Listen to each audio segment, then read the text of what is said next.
আপোনালোকে বাৰু জানেনে মাজুলী যে কিছুদিনৰ পিছত নদীদ্বীপ হৈ নাথাকিব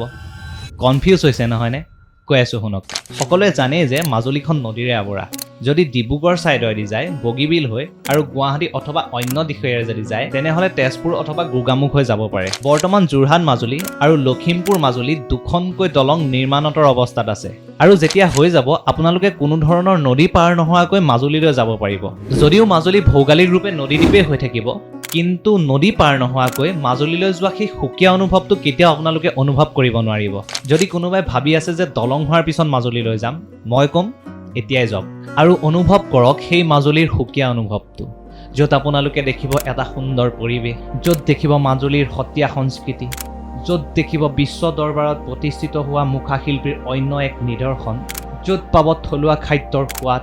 আৰু আটাইতকৈ বেছি মাজুলীৰ প্ৰতিজন লোকৰ মৰম চেনেহ গতিকে যাওক আৰু অনুভৱ কৰক মাজুলীৰ এই সুকীয়া অনুভৱ